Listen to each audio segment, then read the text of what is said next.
It's been a tough 24 hours for the South Carolina Gamecocks as not one, but two defensive lineman targets have gone to other schools when the Gamecocks have been a finalist. Today it was PJ Dean. Yesterday it was Carter Meadows. Two of the top defensive linemen in the class of 26 has committed to Michigan and Georgia respectively. We'll talk about those two targets and we'll talk about what the rest of this recruiting class is going to look like and how South Carolina can salvage it by the end of the 2026 high school recruiting cycle. Welcome on in. This is South Carolina Live here at the Voice of College Football. I am your host, Lucas Hill. Make sure you do us a favor, hit the like and share button. Make sure you subscribe and turn on the bell notifications so that you are notified every time we go live or post a new video here on South Carolina Live, the Voice of College Football.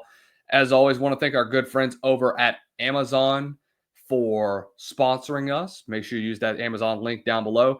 Doesn't cost you a penny. Don't have to buy anything from the site, but it helps support the channel at the end of the day. Make sure you follow us on the socials at Lucas_Hill23 and follow the Voice of College Football at THEBOCFB.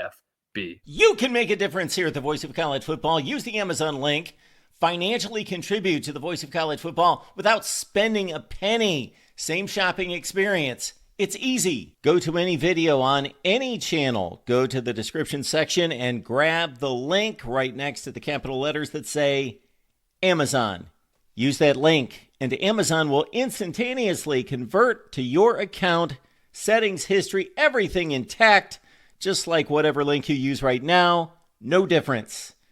Pay no attention to the product that you see right there. Just go search what you want. Don't forget the Amazon link. Thank you for your support. Sincerely, the Voice of College Football.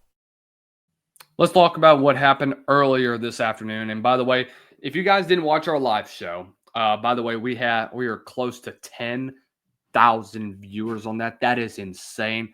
I appreciate you guys for tuning in and giving us your feedback and your comments over everything that happened with the PJ Dean commitment. But let's talk about the recent article that just came out from our good friend Jay Spivey from the Clemens Courier, who actually did provide us with some up-to-date intel onto what we saw during the live stream. It came down to the final seconds, but PJ Dean made the decision to commit to play football at Georgia. The 6'4", 255-pound offensive and defensive lineman, who was listed as a 4-star recruit by 247 Sports, sat down Monday afternoon at the Anderson Performing Arts Center and announced he had chosen Georgia over South Carolina, and Ohio State was also in his top 3.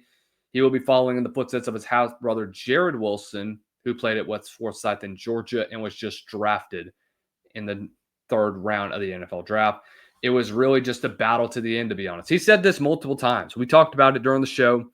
He said that he was glad that South Carolina and Georgia was in the final 2. It was neck and neck all the way. But ultimately, guys, family affairs, it plays a big role into recruiting, by the way.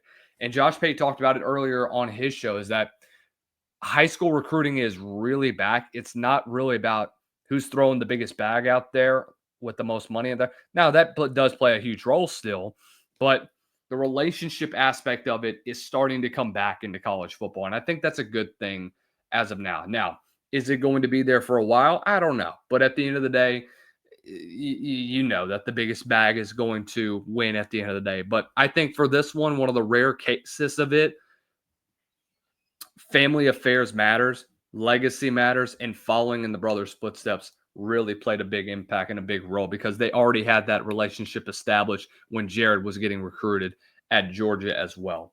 It came down to like the last hour before I got there. I didn't even know, to be honest. I kind of made my decision when I stepped on, like when I sat down, I just started speaking, and then that's kind of when I made my decision. Both schools were doing what they had to do, and they were just doing more than anything. I just had to do what I felt was best for me.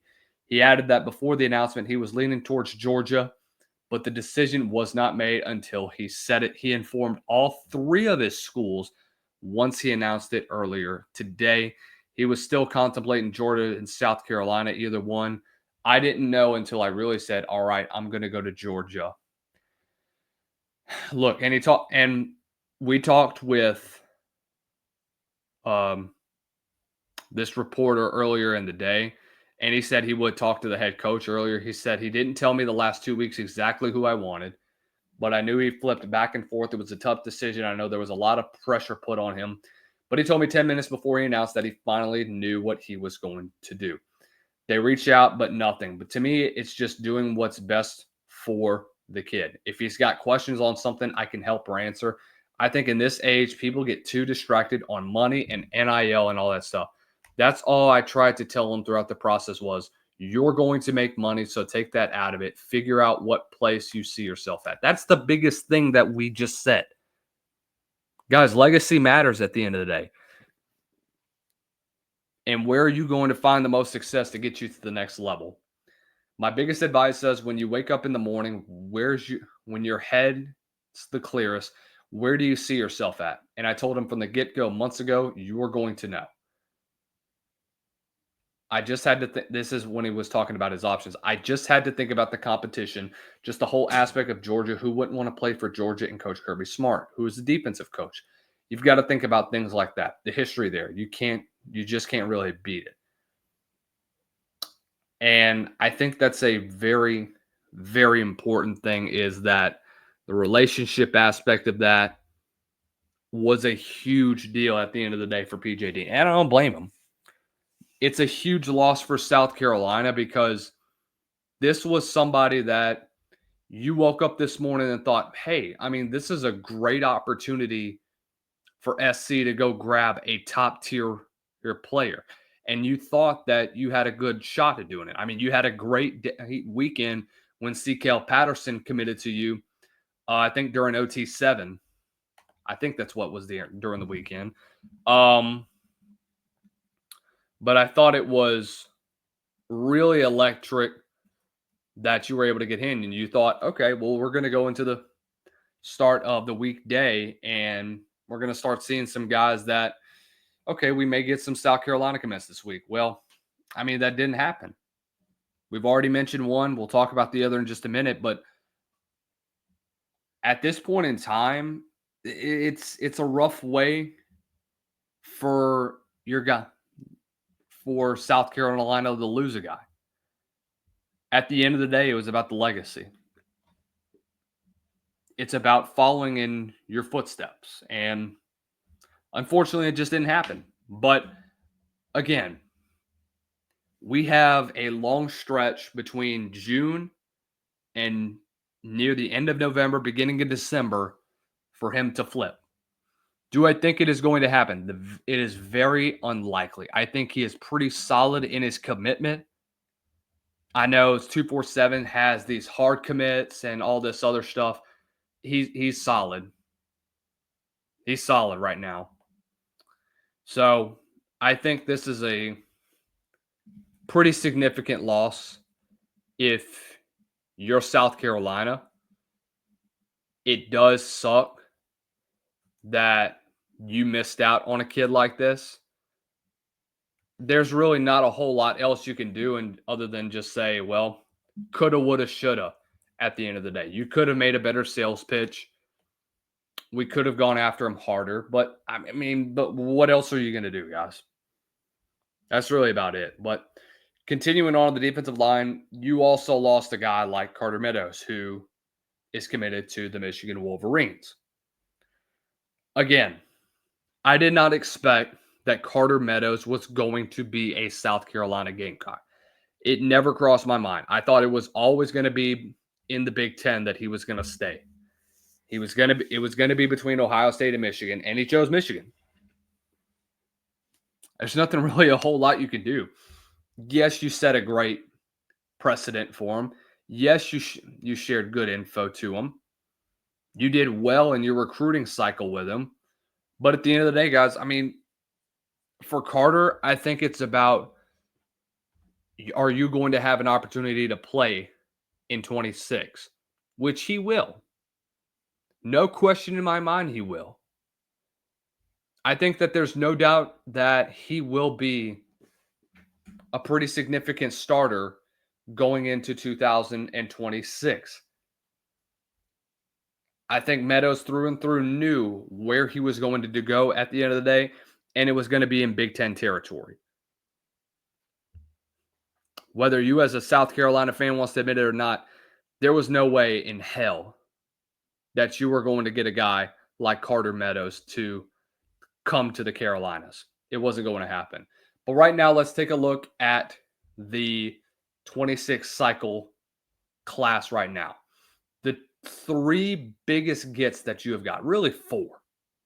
You've got the Harris twins to stay in Columbia with Aiden and Andrew Harris, two of the top players in their respective positions. Xavier Currents, who's been a long time commit, I don't see him dropping his commitment anytime soon.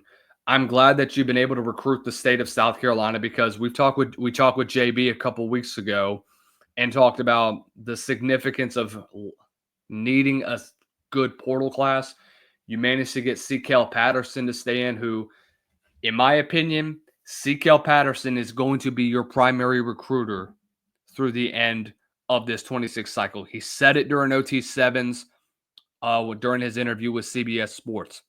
He wants guys to come to South Carolina. He called out Landon Duckworth. He called out another offensive lineman. He called out many other guys and said, hey, come on to Columbia. Stay with us. Stay home. That's what you want to see from a guy like that. Keenan Britt, who is a top 30 edge, according to some recruiting outlets. I'm looking at him right now, according to 247. He's already said that he's going to play linebacker. So you can really kind of forget about him playing edge.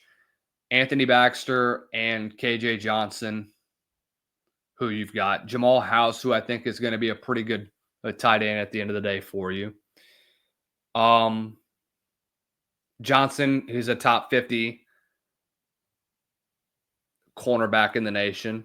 House is a top 15 tight end in the nation. But apart from that, guys, this is a recruiting class that is lacking severely.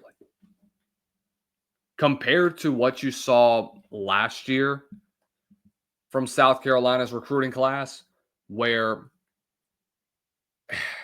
was it great and all? Not really. But you were happy with what you got. Overall, a top 18 class, or top 20 class that featured guys that you were able to get around the state of around the Carolinas. It seems like this year there's been a lot of guys that you have lost out on. Just being honest. Donovan Darden, I thought, was a good get for you last year. He's going to play a significant role. Malik Clark is going to take a red shirt. So is Donovan Murph. I think you stacked up well in the receiving room, by the way, last year with Brian Rowe and Lex Cyrus coming in. But I thought last year you did great recruiting off the edge, but you got to add depth. And you've done well in the portal. You've got good talent around you. But the problem is that this year just seems to be different because you can't really keep dudes around the Carolinas. You've lost a lot of North Carolina guys to other schools. You've lost some South Carolina guys to Clemson. And with what we're seeing now, I'm not trying to be a Debbie Downer, guys, but I'm really, really concerned with what the future is going to look like for this 26 class in South Carolina. It's concerning. It's really concerning at the end of the day with the amount of dudes that you've lost. Who knows what Landon Duckworth is? And most of the time, most of your class right now that you're expected to potentially get, it's 50-50 right now. I don't know, man. I'm really concerned about what South Carolina is going to have in the next couple of weeks. It's a very, very concerning thing to see. It really is, man. It really is. But I want to talk to you guys about the next couple of weeks that will be insanely important for South Carolina football. First of all, you can forget P.J. Dean. He's done. Noah Clark, the 4-star defensive tackle, is expected to commit this Wednesday at noon. Now, I talked with Noah Clark. Great kid. Big time. He's a huge talent, guys. Top 25 defensive lineman in the nation. Huge asset that you could definitely use. I think he'd be better off for you than where P.J. Dean was, because he's actually ranked higher than P.J. Dean. Some would even say that this is a very, very important commitment for South Carolina because of what happened today. If you lose Noah Clark, there's no telling what's going to happen to this recruiting class. If you are lucky, you may get 15 signees at the end of it. Right now, you're at 9. You had 26 last year. It hasn't really been that great for South Carolina. I know it's still somewhat in between early and middle of the season when it comes to commitments for the class of 26, but if you're a South Carolina fan, you got to be a little bit concerned. So we'll see if Carolina can pick it up. Joel Combe will be committing next Wednesday. Smoke Matthews will commit next Friday. That'll be July 11th. He's a 4-star cornerback. And then Tamarion Watkins will commit on the 14th. So that'll be 2 weeks from now. We will be live during all those. We'll give you instant reaction to that one and just talk about this, because I'll be honest with you, these are 5 very important commitments for South Carolina at the end of it. Absolutely incredible. But I mean, as well, not just on the defensive line, guys. You gotta go attack offensive line wise. You don't really have a choice, because your offensive line room right now, it varies. It consists of your transfers. It consists of your regular guys that have been there for a year or two, young guys that you got out of high school in the class of 23, 24 that hasn't gotten a lot of playing time. Shane Beamer and company has to step it up in recruiting, guys. That's the only way that you're going to have success at the end of the day. But let me know what you guys think in the comments down below. What is the most important thing that South Carolina has to do in regards to the rest of this 26 recruiting class? What is going to be expected in the next couple of weeks? Because believe me, it is very important for the rest of your recruiting class that you are able to get some high caliber talent. If you can get 15 and end up with maybe 1 5-star, if you can get 1 5-star and have at the end of the day 5 or 6 4-stars, you're happy with that, because those are guys that you can develop at the end of the day.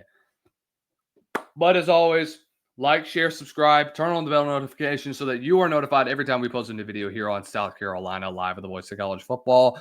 We'll see you guys very soon. Tune in Wednesdays. We'll be live during those times. Make sure you hit us up on the socials at Lucas_Hill23, at THEVOCFB. And until next time, ladies and gentlemen, we will see you all. Stay blessed. Don't stress.